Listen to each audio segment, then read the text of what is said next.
Hey everyone, Matt had it here. Today, I'm trying something different with a new series that I'm going to be calling Get 'em Good, where basically we're going to take a deck that either the deck itself is unique or different, or it has some sweet tech cards, and really just try and get our opponents because they don't understand what's going on or they won't expect it.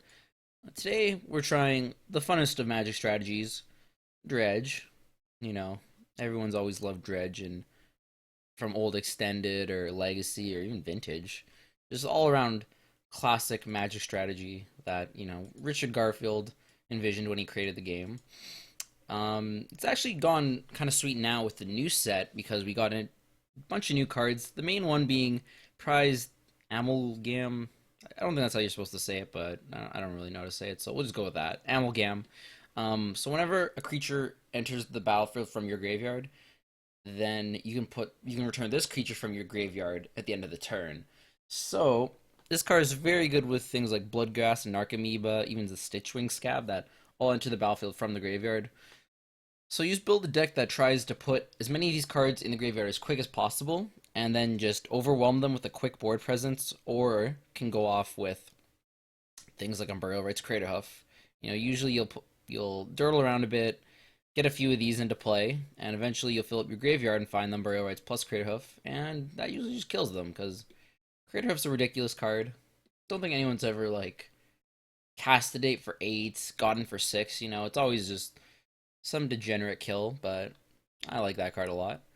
The rest of the deck is kind of just filling around this strategy. Like we have the Dredge cards, Golgari Grave, Troll, Stinkweed Imp, Life from the Loam, Dark Blast, even Darkmoor Salvage or Dredge cards. So that's like 12, 16 Dredgers in total. So you have a lot of outlets that you can keep with your opening hand that starts you dredging. We have a bunch of cards that are enabling it by discarding your cards early on. So Faithless Looting, Neonate, Lightning Axe, Dangerous Wager, all let you put your cards in your discards so that you can start dredging. Um, MVP actually from the new set is probably Neonate because it lets you discard your card first and then draw, while Faithless Looting makes you draw and then discard. Why this is good is because on turn one, if you go Neonate, you discard a Grave Troll from your hand and then you instantly dredge it. While like if you go turn with Faithless Looting, assuming you don't have a dredger, you have to draw the 2 and then discard the 2, so you don't really get to dredge off of the draws. So this is probably like the best enabler to play on turn one, but they're all good. Um, Mana base pretty straightforward. You just need a bunch of different sources. Like red and green are the ones. Green is no red is the one you probably need the most early on because of all these one drops that you need to enable you. Green is good for Life from the Loam because you actually use Life from the Loam a lot with this deck to make sure you get up to 4 mana for Unburial Rites. The rest of the lands are just untapped lands that give you any color you want, so that you can guarantee to cast things like Scab, Unburial Rites, sideboard cards, even hard casting things like Amalgam or whatever. I feel so wrong to say, but I'm just gonna go with that. Um, yeah, that's basically the deck. It's actually a very quick kind of deck. If your opponent doesn't have interaction, you're gonna get them very quickly. Like a lot of times, you'll just turn for them with Unburial Rites, Crater Hoof. You'll probably see that with the games we'll play. Moving on to the sideboard, we have a bunch of utility cards that are most of them are good because we can interact with our graveyard. These cards are all artifact enchantment removal, which is kind of what we need against the graveyard hate. Our deck basically gets shut down by cards like Rest in Peace, Leyline of the Void, even Grafdigger's Cage is annoying, things like that. So we need cards that can be able to deal with them if we think our opponent has them. So Revelation gets rid of enchantments, Grudge is for artifacts, Claim is for both. Um, Vengeful Pharaoh is a card that a lot of people play main deck. I don't really like it because there's so many decks in Modern that I just don't care for Vengeful Pharaoh's effect. So I moved it to the sideboard where I think it's better.